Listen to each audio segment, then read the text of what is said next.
Gonçalo. I'm a UI engineer at CrowdStrike. I joined roughly 1 year ago, and that's pretty much the Ember experience that I have 1 year. But I've been working on the web for 10 years now, and unlike Chris, I do have the same handle everywhere. You can find me everywhere with that handle because nobody wants that handle. It's weird. I'm also one of the organizers of the Central London chapter of CodeBar. We are a charity that runs free programming workshops for minority groups in tech. We run a workshop every fortnight, and we're always looking for coaches, by the way, and we're teaching remotely now, and we're getting a lot of students because they come from everywhere, not just London. This is a low commitment thing. It's just 2 hours whenever you can, so if you're interested in helping somebody getting into tech, talk to me at the end of it, or Mihal, because he's also a coach. He's around. And as I said, I'm from CrowdStrike. We're hiring, want to know about Ember and big Ember apps. Talk to us at the end as well. Before we dive into it, here's the outline of the talk. First, we're going to talk about what are testables, how many there are. Why should you care about testables? What's in there for you? After we're familiar with them, I'll introduce you to the Sinon's versions of testables. Then we'll see some examples of how to use that in Ember. And finally, I'll briefly summarize what we've learned so far. So testables, simple definition, it's an object that you can replace with, you can create these objects to replace a real object in a test, much like a stunt double replaces an actor in a film. The 5 canonical definitions that we're going to talk about of testables came from this book of Gerard Mézaros, and he catalogized 5 of them: dummies, fakes, stubs, spies, and mocks. Let's quickly go through them so you understand. Dummy objects, very simple. They're just passed around but never actually used, and they're usually just required to fill parameters data. I try to come up with a weird function here that takes an error, and whenever you want to call it but you don't have an error to give it, you just pass an empty object, just dummy object. A fake object are working implementations of the real deal, so they have the right shape, the right methods, but they take shortcuts, so they're not suitable for production. For example, imagine that you have a database adapter that has save, retrieve, and all of these other methods, and when you're testing, you don't really need a database for that, so you just spin up an adapter that keeps all this data in memory, and when the test stops, the data is just gone, so that takes a few shortcuts there. So spies record information based on how they were called, and they can be standalone functions or wrap around existing methods. So they record simple stuff as how many times they were called, if they were called at all, and the arguments they got in each of those calls. Simple example here, we create a spy called callback. We give that callback to a pub/sub module, and whenever it gets the string message, it gets called, as we can see on the assert on line 7, because on line 5 we triggered that message. Stubs provide canned answers. They can override or replace existing methods. So imagine that you have a very complicated method that does a very extensive operation. You can just stub it with just return 44. It's just simple as that. In this case, we have an example module, my API.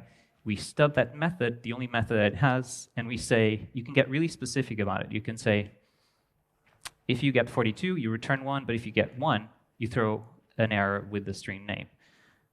The default implementation will be just undefined, as we can see on line 8. But then on line 9, we can assert that, yes, if I pass 42, it returns 1, but if I pass 1, it throws an error. Mocks are objects that are pre-programmed with expectations, so you kind of set the expectations up front. In this example, we have the same kind of module where we create a mock around the whole object, not around the method. And on line 5, we just say we expect that method to be called once, and we stub it to throw an error. And then you do whatever operations you want, but then at the end, you have to explicitly verify that the expectations were met.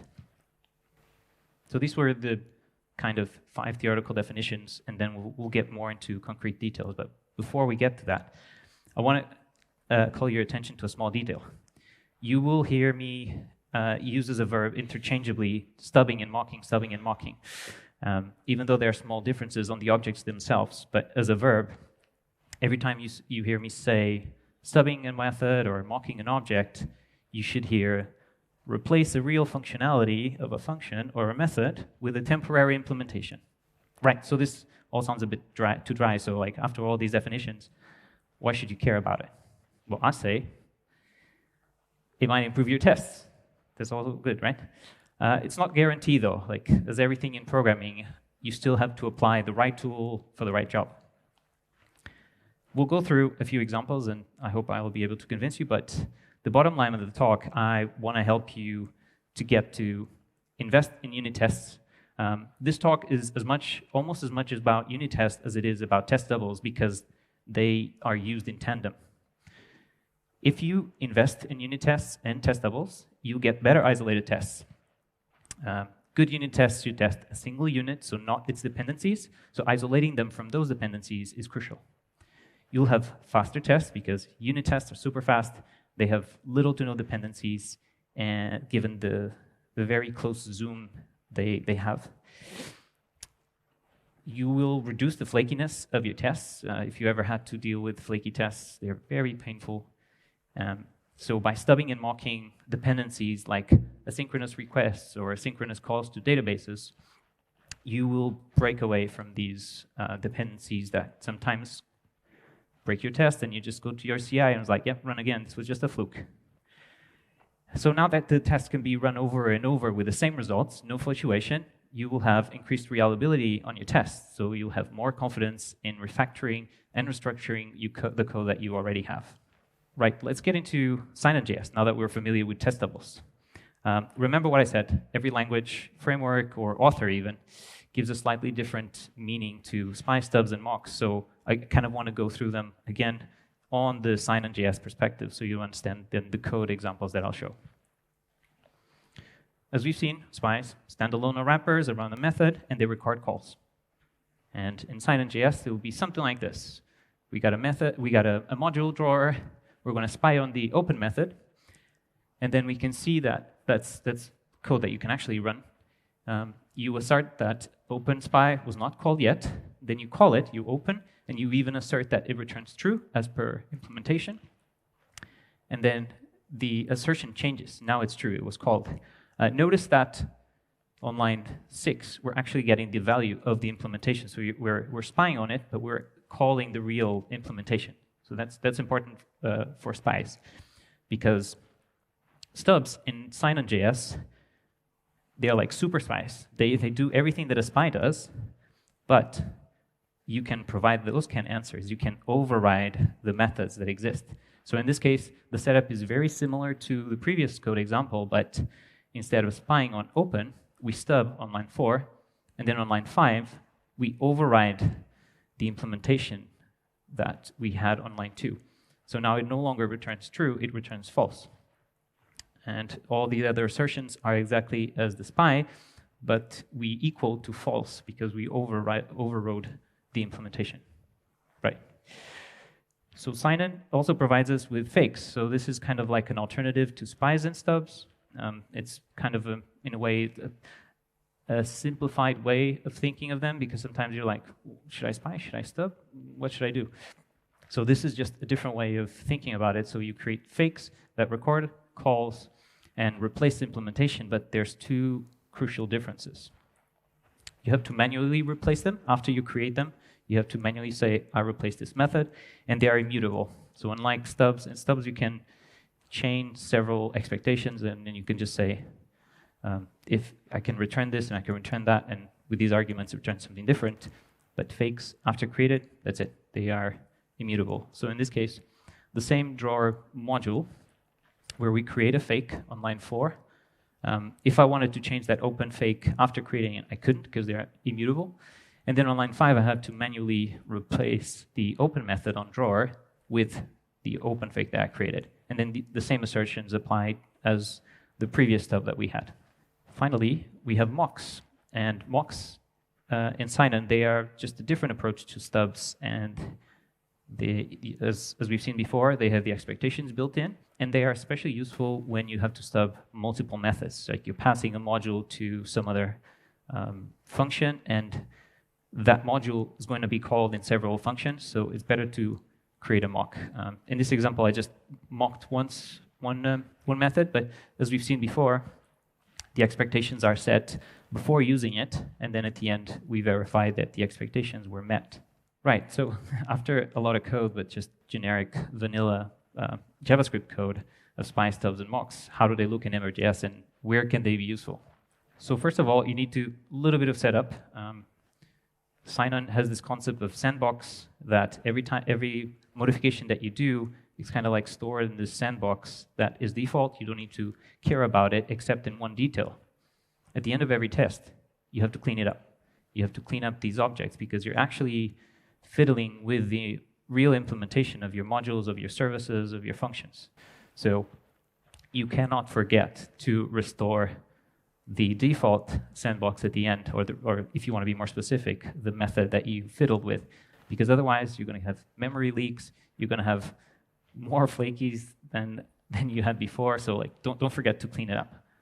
You can do it manually like this, or you can install Ember Sinon QUnit that after installing, you import it, you install, and after importing it, can't see anything. On line 10, you see that setup Sinon, that's the function that you get from this package. And then on line 14, you just call it, and that's it. You don't have to clean it up. Everything will be cleaned up for you, and you can use this thing without any problem. First example, service. We have a simple shopping cart here that just has a list of items. A lot of these examples were kind of taken from the Ember web page, and I try to think, like, how can I apply stubs on this? So some of them probably not the best coding style. Don't follow them. Just give you an idea. So we have a shopping cart service that has a list of items where you can add items, and then imagine that this shopping service has a method save that you have to manually save it to put that in a database somewhere. In this case, I just put a simple fetch just for example. But it's a fetch that sends the items, and then in return, if it succeeds, it returns back the items that you put there. How would we test this? So we're going to test the method that the shopping cart saves. So we have a little bit of setup code there between line 10 and 14 where we get the service and we add 2 items there. So then we have the service pre-populated. And then on line 17 to line 25, that's when we stub. And here, let's go with a very simple stub where we're stubbing a method on the window object. So we're stubbing fetch. That resolves because fetch returns a promise. It has a lot of properties and methods, but we just care about those 2. The OK, true, it was a success.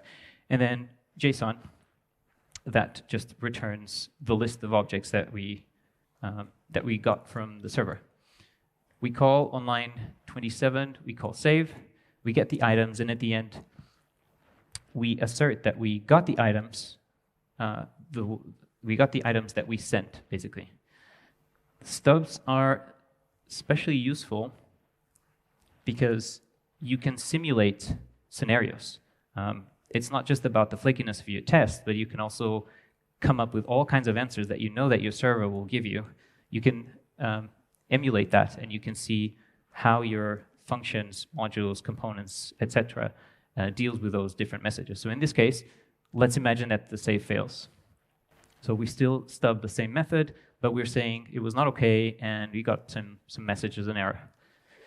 We call it save, we got the message, and we assert that, yes, it was the right message. So the shopping cart is calling fetch as expected. So now let's test a route. Simple route, again, another example for Ember documentation. We just have a route that has a display alert. Simple stuff. How do we test that? Because we don't really want alerts in our test suite. I think test suite actually doesn't like that and breaks. We can stub and spy that as well. So we get our route. We just save some random text, in this case bar. We create a spy, so then we can replace on line 12 the implementation of alert with this spy that we created. We send that action to the root with a text that supposedly you got. And then on line 16, we can be very specific about not just it was called, but it was called with this argument, which it would equal to true. So that's why the alert got the text bar. Test the controller now. How do you unit test the controller? Remember the shopping cart that we had, that service? Let's imagine that there's an action, set props, that just call that action on the service. And going back to Mike and Clement's talk, where you have, imagine that you have a service with a state machine, and that's why I asked them at the end about how would you test that, because you could test that the state machine, you can put a spy around the send method, and you can make sure that your service, your controller, your component is sending the right message at the right time to that state machine. So in this case, going back to this example, we have a shopping cart that is called, and I'm going to show you two ways of doing it, one that you should not do, one that you should do. So this one is totally valid code. It would work, it would pass. We're just creating a simple stub again. And then we're extending the shopping cart service that we have with just a local one, a shopping cart stub. And we're interested in the save method, so we're creating our own save method that just calls the stub that we just created, so we can record that it was called or not, and which arguments. And then we're saying, actually, the shopping cart that you're going to get, Ember, is this one that we've created. We get the controller, we call that function on the controller, and then, as you can see, there's a small assertion here, a different assertion at line 23. You can also have sign-in assertions that read differently, it's up to your taste. But in this case, I put it in just as an example. We are asserting that that stub save was called once. And this works. This asserts that your stub was called, but, and that's probably, if you're familiar with testables, this might be one of the reasons that you don't like stubs and spies and mocks and all that, because there's the risk of API drift. API drift is when you mock certain things in a certain way, and then the real object that you're mocking changed implementation. So, for example, that shopping cart, the method is not called save anymore. It's called commit or backup or something like that. If you mock in certain ways, like for example this way, this test will not break, even though that save method doesn't exist anymore in the original implementation. And that's because you just created it here. You just said, I'm just going to create a save method. So this will pass because you didn't remember that your root was still using the save method on that service, and you just created it here. So this is like, yep, this is fine. So how would you do that? How would you prevent API drift? You get a bit more specific on how you stub and spy things. So in this case, we still have our stub that just returns this, but then we're being very specific. We're saying, sign in, stub on this class, on our actually shopping cart service, stub the method save that will call this other fake that I created. If that method save disappears or it gets renamed, this line will break, and that's exactly what you want to avoid that a mocking implementation that makes your tests pass, but it's just all fake. And then the rest is exactly like we had before. You get the controller, you call the function, and then you notice that it was called. So this was all for unit test, and why is there an integration test here? Although they're not pure unit tests, in Ember I kind of end up putting them at the same level almost. You're still interested in testing the component as a unit.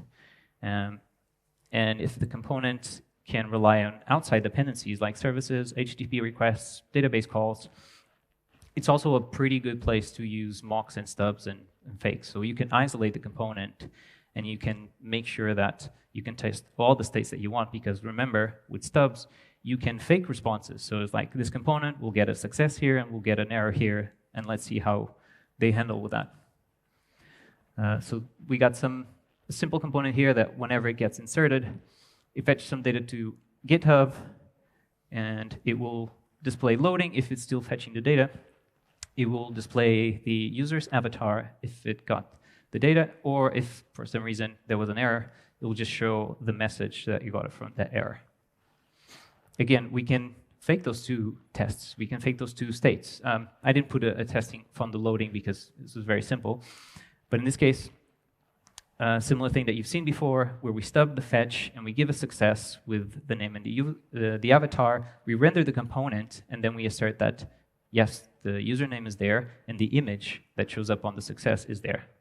And then you can fake and test the failure. In this case, fetch didn't succeed. The image does not show up, as you can see on line 16. And the error message that we passed that we stubbed with, it's on the DOM now. Finally, for application tests, you can use Sinon as well. They have a fake XML HTTP request and a fake server, but maybe don't use Sinon.js for that. Ember applications, as they grow, faking these things at a root level can become a bit tricky and unruly. So in that situation, maybe you can start with what Sinon gives you, but as you start accumulating features and endpoints, try to go to something a bit more structured that allows you to manage these responses better. So after we've been through all of this, and a lot of lines of code, I do want to leave you with a few highlights, best practices that if you're interested in trying, for the first time or trying again, stubs, mocks, and spies, I want you to have in mind. So first, stub real objects to avoid API drift. And when I mean real, I mean the actual models, the actual classes that you use as services, models, and whatnot. This way, whenever the API changes, whenever there's refactors and all that, Sinon will be there for you, and it will say, hey, this doesn't exist anymore. Break your tests, which is a good thing in this case. You should be as precise as possible. Only stub or mock what you really need. Don't fall. That's something that people get a bit burned sometimes when they use this thing. They go all the way in, and you mock all the things when you actually just need to mock one method or stub one method. So be very specific with what you want, and that will have more tests failing in the good way, as in like, I need to change this because I didn't cover the whole of the object. And if you find yourself trying to stub and mock things, and it's more complicated than you thought it was going to be, that is a good thing. That probably means that your service, your class, or whatever you're trying to mock and stub has too many responsibilities, too many dependencies. Try to let these problems guide your design instead of being like, I'm just going to give up on mocks and stubs. Don't forget to reset or restore at the end. That will save you a lot of trouble. If you can do that manually, even better. And again, as I said, this is as much as about unit tests as it is about mock testable. So just unit test, unit test, unit test. Remember the classic pyramid where unit tests are cheap, they are fast, they are simple, and they're like a, if you do TDD and you use them, great, you see the immediate advantage. If you don't, they are like a savings account. You'll see the value in the future. They will just accumulate, and you'll be thankful one day. A few more info and related with best practices. There are really 3 useful packages, especially the Ember browser services, that if you use window APIs a lot, alert, fetch, and so on, it makes it really useful to stub and mock, even without Sinon, if you prefer to do without the dependency. And these 4 talks about testing and software responsibilities related with testing will just, if you haven't watched them yet, they'll blow your brains out. Especially the first one. There is a very interesting table there. Oh, I can't see the colors, so that. Okay. A lot of the testing that we've done, and that we could do, for example, for the state machines, could be, for example, here we expect to send messages, and so in that case, you kind of just spy the objects. Anyway, this is a very interesting talk with a very interesting table. If you're new to testing or you kind of want to follow this minimalistic approach of testing, and spies, mocks, and stubs will be very useful here. Just one more last detail about Sinon. The API is huge, is vast, there's a lot of features, and I couldn't really fit them all in this talk. But if I've sparked your interest, great. Don't forget to check their official page because they have way more stuff. I didn't get into matchers, but matchers is a great thing where you kind of say, I'm supposed to get something with this shape. It has a key here, a key there, and the key is a number. It's really good if you want to still make reliable tests that have the right data. Right, so as a conclusion, I hope Sinon.js is a little bit less intimidating by now, even though there's a vast API. The API, though, is very clear and helpful. So you can start with the methods that I presented here and the simple use cases. And as your use cases become more complex, you can venture more into specific ones. I hope you will invest more time in unit and component test. They're really useful, and they are good for you, not just for you, but the next person that comes in. When you join a new company, a new code base, and you want to refactor things, if you have no tests, I feel for you, because things will break, and you won't know why until a $1 million web page goes down and somebody's calling you in the middle of the night. It's like, what did you do? And you're like, I have no idea. It's just, yeah. So be kind for the other developers. And finally, I think that the more tools you know, the better. Think of the hammer, right? If you only have a hammer, everything will look like a nail. So if you have different tools, if you have tools like this, Sinon.js, and other things in your arsenal, you're going to use the right tool for the right job. That's it. Thank you.